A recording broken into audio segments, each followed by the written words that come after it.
I'm Relaika Roach, and welcome to the Life Council of Ministers press briefing for today, Wednesday, September 26, 2018. At this time, I invite the Minister of Public Health, Social Development, and Labor, the Honorable Emma Lee, to address you. Minister Lee. Good morning. Thank you. Greetings to fellow Council of Ministers, media, and those listening by radio, television, or internet. I have two brief topics that I'd like to touch on today. One is regarding the ENT specialists, or the ear, nose, and throat specialists at the SMMC. First of all, I'd like to thank Dr. Van Leeuwen for his many years of service to the community. He was our ENT specialist on the island for many years, and I believe he's moving on and retiring. And in order to provide continuity of service, the SMMC has now a team of 13 ENT, or ear, nose, and throat specialists that have started as of October 1st. So these are specialists that are coming out of the Netherlands. They have combined 25 years of experience and can provide a range of services in regards to ear, nose, and throat. They're also looking at providing hearing aid support, and very happy to hear they also subscribe to our philosophy that prevention is better than cure, and they're happy to help us with our schools in terms of educational programs to help educate our youngsters in terms of how do they protect their hearing, how do they make sure that they remain healthy. Again, prevention is better than cure. For those who are interested in making appointments with the new ENT specialists, they can contact the outpatient department at the SMMC. Appointments can be made Monday through Fridays from 8 a.m. to 4:30 p.m. And the patients from SZV do require a referral letter from their family doctor. I think this is very much in keeping, again, with our goal as ministry to deliver quality care close to home. And I think that having a team of 13 specialists certainly goes a long way to ensure that continuity of care. The second topic I'd like to touch on is, periodically I like to go out with the inspectors from the Ministry of VSA. And last week I went out with labor inspectors.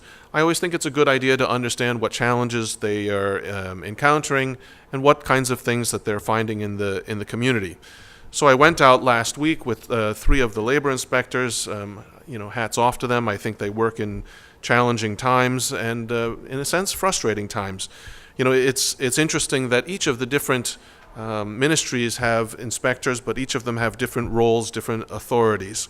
And I find it very interesting to see some of the challenges that they encountered. For example, we went to one government-owned entity where the initial response to the inspectors was to deny them access for an inspection of the facilities. I think this is clearly inappropriate, and it's something that I will bring up with the management of that entity. Some other things that we found, for example, very gross non-compliance. Again, this is something that I've mentioned over the past couple of years, but imagine that we go out and we find a construction, a French company operating on the Dutch side with workers from Portugal, Venezuela, others, no proof of payment for taxes or for social insurances. And to our Minister of Finance, if we're looking to secure the funding that we need for the country to recover, we all need to make a collective effort to improve compliance. Some things we found, individuals without their doctor's cards, again. Some say that the premiums were paid, but they were having complications in terms of getting time off from work to go pick up their cards. I think that in some of the instances, the employers perhaps were not compliant, and therefore the employees not entitled to their cards. Again, this is something that the inspectors for SZV, for the Ministry of VSA, and other ministries are going to address. I certainly recognize some of the frustration in the community I hear from employers in terms of dealing with SZV, employees dealing with SZV, and we are looking to see how we can streamline the process for people to register their companies and to get their employees' cards. But I also realize that SZV is dealing with challenging times in terms of a lot of non-compliance and even instances of fraud. I would like to recommend a couple of things. Employers, I want to make sure that they understand they have a responsibility, regardless of the legal status. In other words, whether the employees are documented on the island, if they have their residence, they are still obligated to pay their taxes and social premiums regardless. And I think from our philosophy as a government, we need to try and ensure compliance, and I think we're looking at it in a phased approach. Certainly for people who are paying their taxes and social premiums, I think that we would certainly work along with the employers in terms of how can we improve their compliance in terms of work permits and residence permits. But I think for certainly that those companies that are not paying their taxes and social premiums, that's unforgivable, and that's something that for the country, it's something that we simply cannot afford to do. We met many employees. It was very surprising. Many of them didn't have pay slips. Again, I want to encourage all employees, you are entitled to a pay slip. The pay slip is actually your proof that your taxes and social premiums are being paid. So I would recommend that all employees ensure that they're getting a pay slip and ensure that it shows that their taxes and premiums are being paid. I would recommend you have your last pay slip with you, or everybody's got a smartphone these days. Take a picture of your last pay slip, because again, when we went out, many of the people didn't have pay slips and couldn't show proof that they were paying any of their taxes. They should have identification. That's something that you're obligated to have as well. A copy of your labor agreement. I think that's also a good idea. Again, you can just take a picture of it, have it on your phone. At least you can show that you're to some degree compliant. And honestly, I feel it's troubling to see that a lot of these employees are being, in my opinion, taken advantage of. You know, they're working in good faith, and actually many of them who were non-compliant believed they were compliant. In other words, they said, oh, but I have a labor agreement. Yes, my taxes are being taken out. But in the end, when you actually ask them for proof, there's no proof. And so you feel that they're actually being taken advantage of. So ensure that you have your pay slips with you, take pictures of them, your identification, a copy of your labor agreement, and we suggest that employers make sure they have their labor registries, everything on site. The country needs to be compliant as we move forward. Thank you very much. Thank you, Minister Lee, for your opening remarks. At this time, I invite the Minister of Justice and Acting Minister of Public Housing, Spatial Planning, Environment, and Infrastructure, the Honorable Cornelius De Wever, to address you. Minister De Wever. Thank you, Ms. Roach. Good morning to my colleagues. Good morning, St. Martin. The Council of Ministers in yesterday's meeting has approved the terms of reference to begin the tendering process for purchasing of a little over 2,000 garbage bins for varying sizes.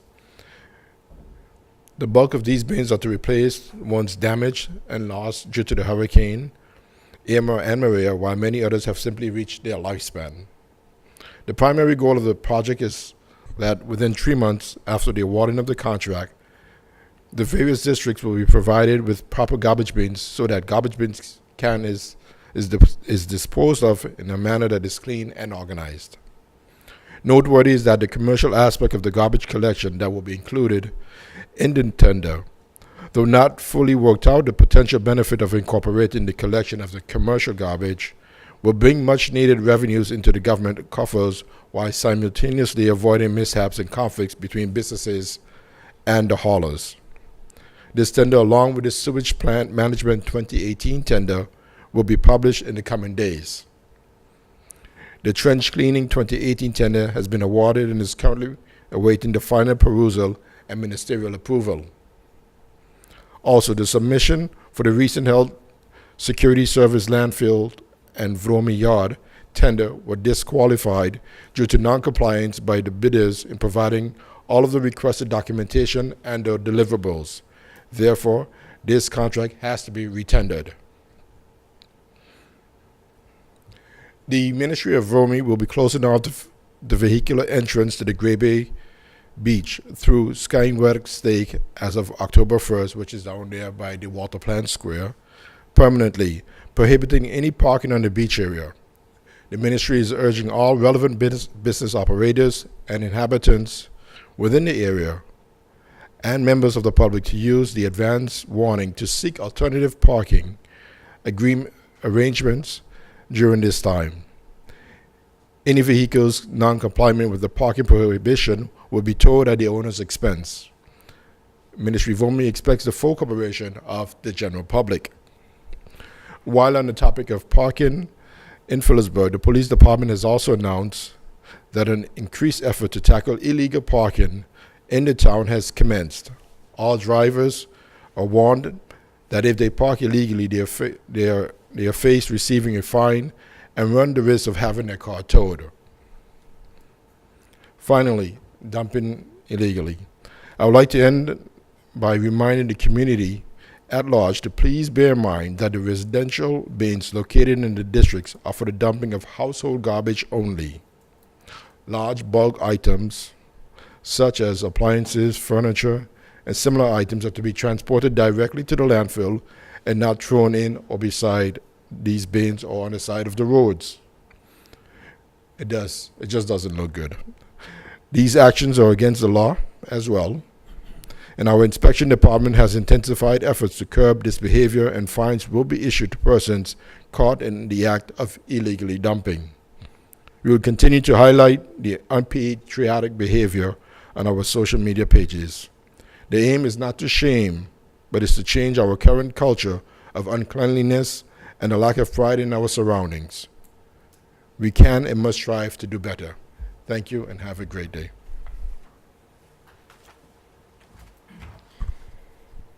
Thank you, Minister DeWeaver, for your opening remarks.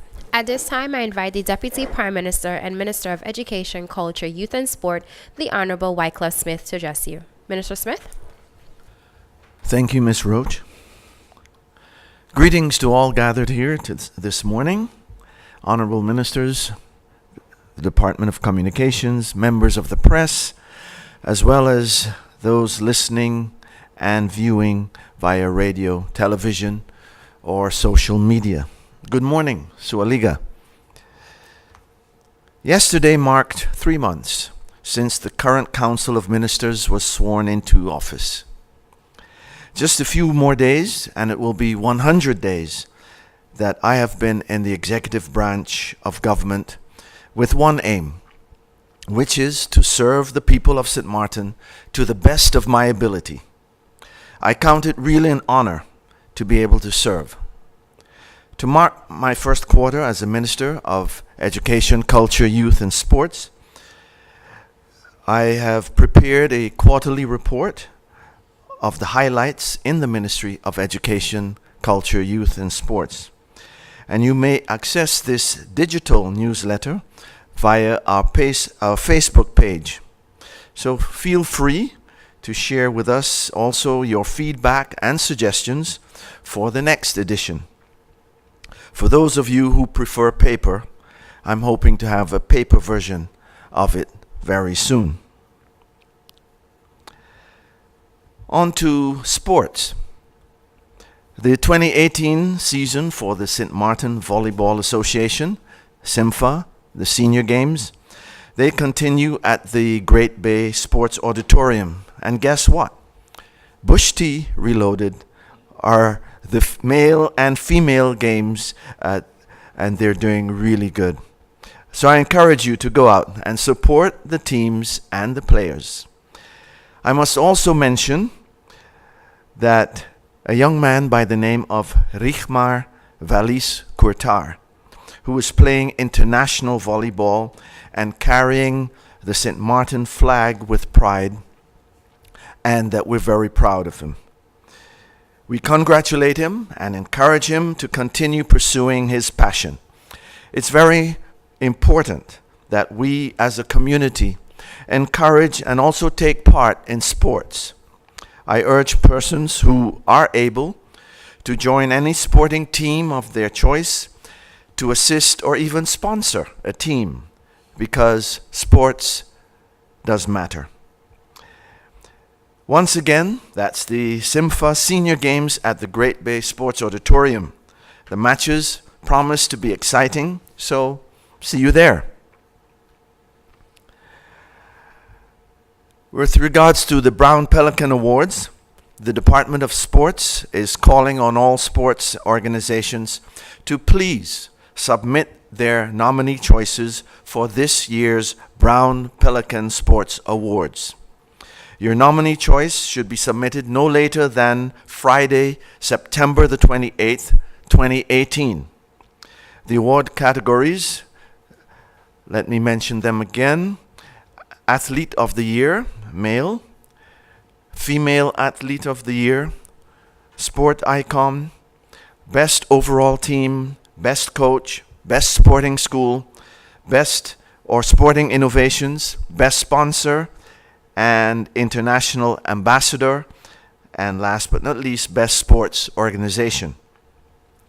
The sports organizations, they can submit their nominee choices by either accessing the nomination web link on the Department of Education Sports SXM Facebook page, or by calling the Department of Sports on 542-6085 or 542-9344 to register their choices. This year's Brown Pelican Award ceremony will be held on November 18th, 2018 at the Princess Port de Plaisance Hotel. And this year's theme is boxing, and the ceremony will also be highlighting our local boxing legends on their outstanding contribution to the boxing sport here on the island. So we're encouraging the general public to save the date, November 18th, and to check the sports department for more information. Last week, the Division Public Education held a 2-day training for the adoption of the Go Math program offered by Houghton Mifflin Harcourt. All teachers within the public education system receive training for Go Math, which is being integrated into the schools as of this school year, 2018-2019. We are intentional about improving the support, about improving the program in our schools, and we encourage the children of St. Martin to also make use of this program that will be presented in the public schools. And we believe, of course, that every child on St. Martin has a right to proper education, and the ministry is working hard to deliver that to all of the children.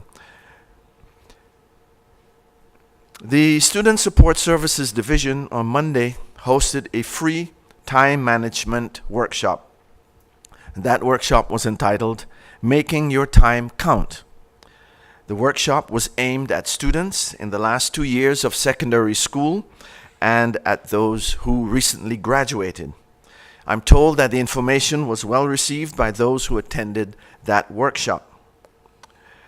The division will also be having a Return to Happiness facilitators training for persons in our community interested in volunteering.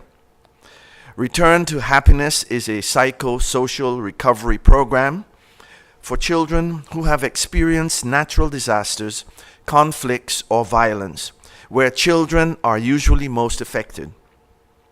In such situations, it is important to create creative opportunities for children, for them to be able to tell their stories, express their fears, their concerns, their hopes, and their dreams through a wide range of activities.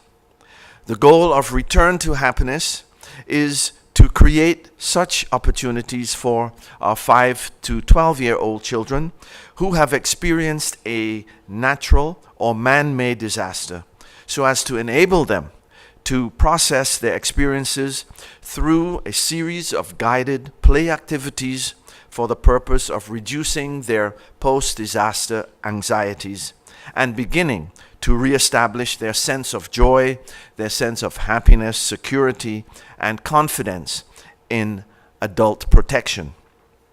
Persons interested in volunteering as facilitators for the Return to Happiness program should contact the Student Support Services Division at 543-1235 for an application package. Given the nature of the program, all applicants will have to undergo an interview selection process. Applications are available, and the deadline for submission is September 28th, 2018. The training is scheduled for October 9th and 10th from 6:30 p.m. to 8:30 p.m., and participants will be required to attend all the training sessions. Just to mention again the Too Cool to Loot campaign, it's still ongoing. The Ministry of Education, Culture, Youth and Sports, in collaboration with UNICEF Netherlands, is continuing the Too Cool to Loot campaign. This initiative is aimed at promoting hurricane preparedness and highlighting the negative effects and consequences that looting has. Looting is stealing during a time of disaster, and this practice is illegal, and we want to ensure that our children understand this fully. The program coordinators will be visiting all elementary schools with the My Cool Kid hurricane kits to distribute those to the students. And I encourage all elementary school managers who have not already scheduled their visit to contact the campaign team at toocooltoloot@gmail.com and make arrangements as soon as possible for the team to visit their school. Speaking of cool, one of our young St. Martiners is representing St. Martin at the Young Leaders of the Americas Initiative. That is Charity Cantav Sam. She's among 250 selected representatives from across Latin America and the Caribbean who began this 5-week fellowship in the United States. The Young Leaders of Americas Initiative addresses the opportunity gap for youth, especially women, by empowering entrepreneurs and civil society leaders with the training, with tools, with networks, and also with resources that they need, so that they can transform their societies and contribute more fully to economic development and prosperity, security, human rights, and good governance. Charity, continue to be the phenomenal young woman that you are, and keep holding the St. Martin flag high. This Friday, September 28th, 2018, will be the official opening of St. Martin's 50th Carnival celebrations. This year promises to be bigger than ever before. As Minister of Culture, with my team from the Department of Culture, I want to ensure that our children understand how this celebration is part of our heritage as a people. Therefore, through the schools, there will be maypole and folk dances, masquerades and mask making, mako jambi workshops, costume and float designing, and much more. All these creations will be showcased in a truly creative cultural parade in collaboration with the St. Martin Carnival Foundation. We want to ensure that we teach the next generation about our food, our flora, our fauna, and the natural beauty of our land, and what earned this friendly island the title of Gem of the Caribbean. As grand as this year's events will be, let us ensure that our children are properly accommodated and supervised. I look forward to seeing and hearing excellent productions of our local talents, as I'm sure that they have much inspiration to muse on. I encourage all participants to showcase the true spirit of Sualiga in this season. Let our festivities pay homage to our heritage, the food and friendliness of our island.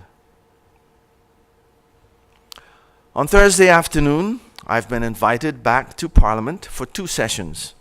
The first session will deal with the appointment of the chairman and the members of the Monument Council. I expect Parliament to ratify the names that I've submitted for the position of chairman and for the position of members of the Monument Council. In addition, during this session, the first law ever to be submitted to Parliament by the Ministry of Education, Culture, Youth and Sports will be debated. It is the law on study financing, and hopefully tomorrow afternoon it will be approved by Parliament. In the second session, the members of Parliament will continue to pose their questions regarding the state of the schools after Hurricane Irma, as well as the state of arts and sports facilities and programs. This is all for now. Want to thank you very much, and together want to say we are stronger, and together we are overcoming. Thank you for watching and for listening, and have a pleasant day. Thank you, Minister Smith, for your opening remarks. The Minister of Finance is present, however, will not be making any opening statements today, but is available for any questions the media may have. The floor is now open to the members of the media for any questions. Lyndon Brown from BCN TV, as you are the only member of the media, I will allow you to ask your 3 questions. Please remember to indicate which minister you are addressing. You have the floor. Good morning to the people of St. Martin and to the ministers that are present here today. Question to Minister De Wever about the parking in Phillipsburg. As you said that parking will not be, there will not be no more access to the boardwalk.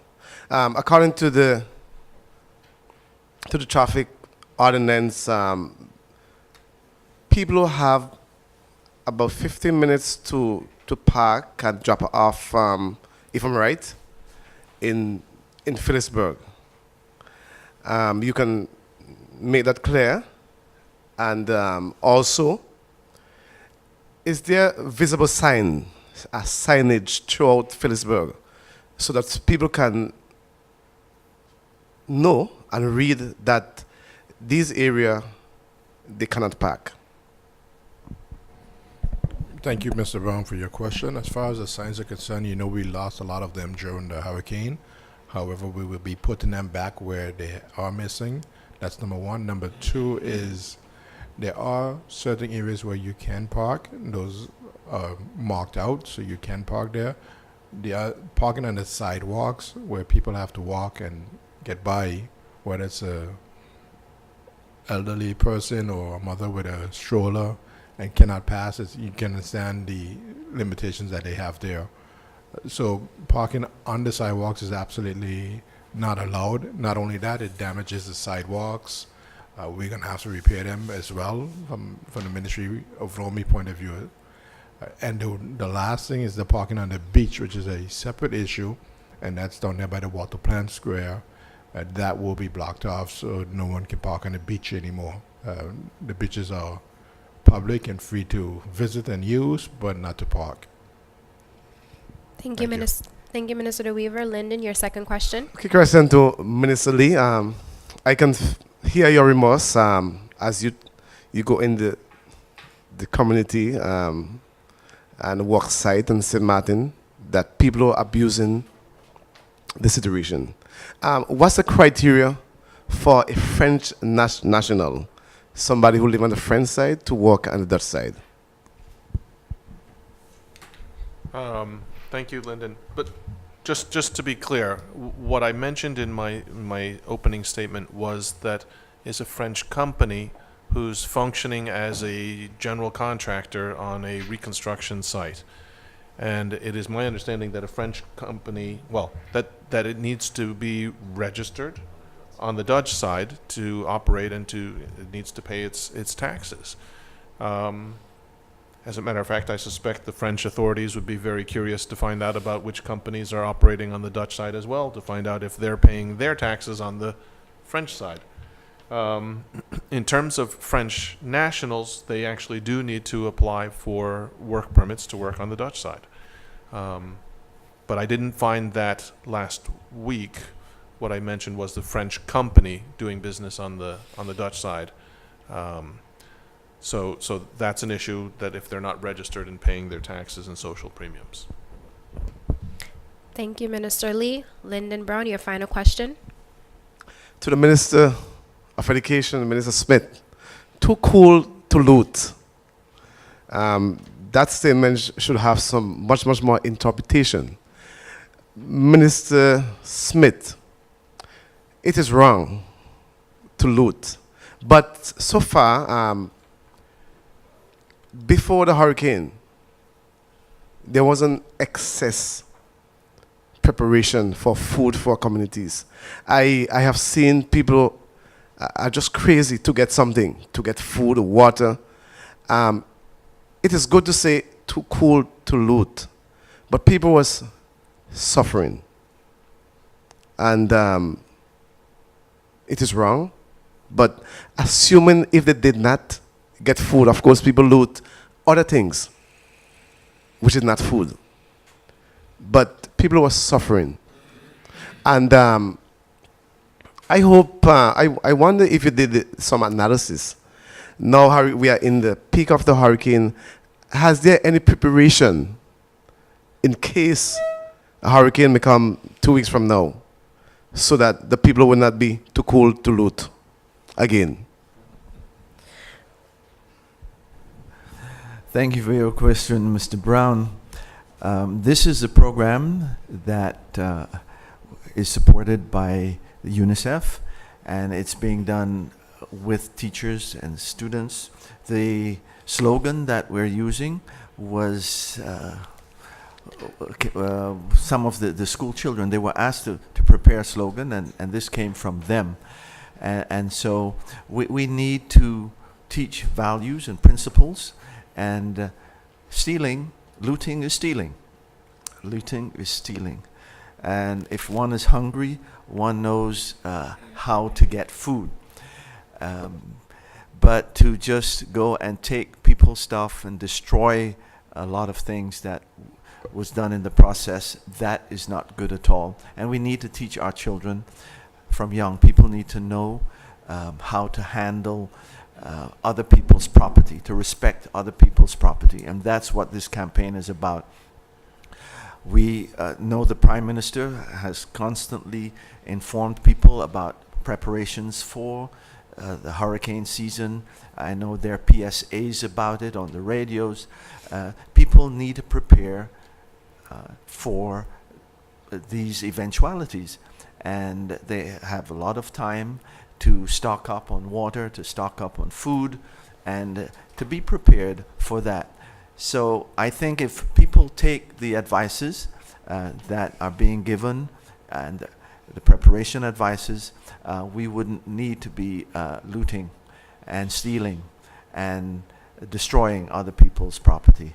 So I stand by this campaign. It's a very good campaign, and it begins to make youngsters aware from an early age that one has to respect someone else's property. Thank you, Minister Smith. Minister DeWeaver, would you like to add to that? Thank you very much, Mr. Roach. Thank you. First of all, when a hurricane is coming, we're all asked to be prepared. We're asked to have enough water. We're asked to have enough food put away, and also medication if needed. I think it's important that you make those plans and you stick to them, because what happens is, if you don't, then you will run into that risk. But now, if an individual decides to go and loot, and they're taking their food for themselves, then government, who has a general responsibility for the safety and security of our entire population, we would actually have to safeguard these warehouses so that in case our planes can come in, if in case our boats can come in to help us, had this hurricane been any worse and it would have been out for a long time, then we can make sure that the entire community eats and have food rather than just those who loot. And that's where I think we have to be very careful. It is a crime. It will be punishable. And I can tell you that based on the last exercise that we had with the storm that was passing, the presence of the police as well as the Ministry of Defense, who sent the Marines down, this will not be tolerated. So let's not even go there. Thank you. Thank you, Minister DeWeaver. Honorable ministers of the council, members of the media, radio listeners, and online viewers, this brings us to the end of the Live Council of Ministers press briefing for today, Wednesday, September 26, 2018.